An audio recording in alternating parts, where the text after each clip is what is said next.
اعوذ باللہ من الشیطان الرجیم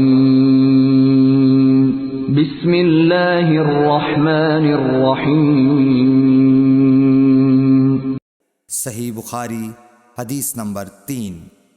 حضرت صلی اللہ علیہ وآلہ وسلم پر وحی کا ابتدائی دور اچھے سچے پاکیزہ خوابوں سے شروع ہوا۔ آپ خواب میں جو کچھ دیکھتے وہ صبح کی روشنی کی طرح صحیح اور سچا ثابت ہوتا۔ پھر من جانب قدرت آپ تنہائی پسند ہو گئے اور آپ نے غار حرا میں خلوت نشینی اختیار فرمائی اور کئی دن اور رات وہاں مسلسل عبادت اور یاد الہی و ذکر میں مشغول رہنے لگے۔ جب تک گھر آنے کو دل نہ چاہتا توشہ ہمراہ لیے ہوئے وہاں رہتے۔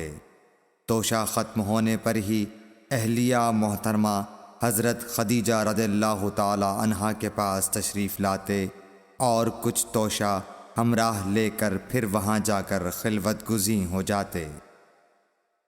یہی طریقہ جاری رہا یہاں تک کہ آپ پر حق منکشف ہو گیا اور آپ غار حرا ہی میں قیام پذیر تھے کہ اچانک حضرت جبرائیل علیہ السلام آپ کے پاس حاضر ہوئے اور کہنے لگے کہ اے محمد پڑھو۔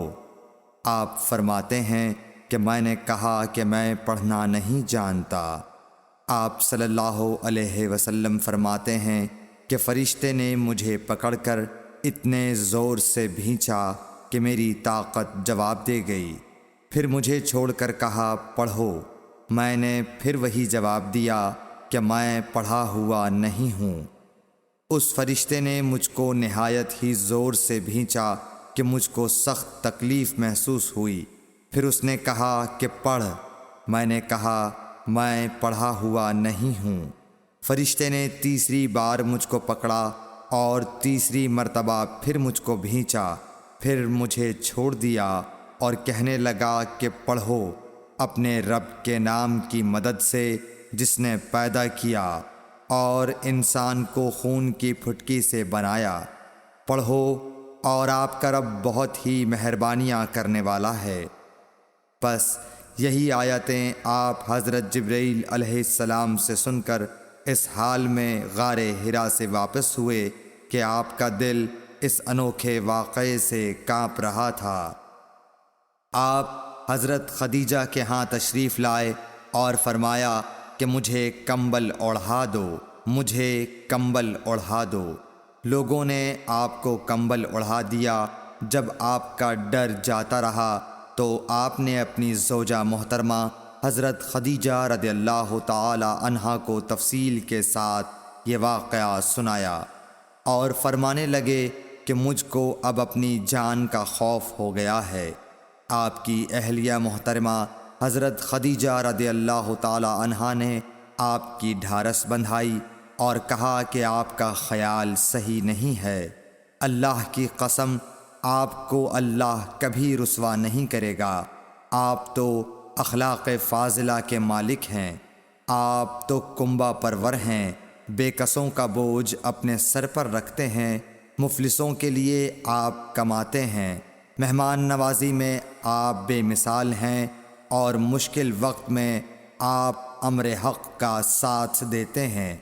ایسے اوصاف حسنہ والا انسان یوں بے وقت ذلت و خواری کی موت نہیں پا سکتا۔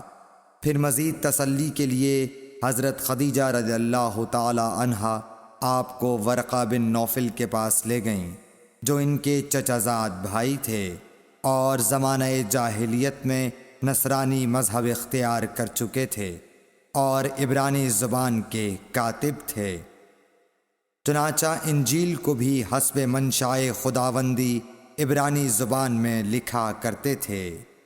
انجیل سریانی زبان میں نازل ہوئی تھی، پھر اس کا ترجمہ عبرانی زبان میں ہوا۔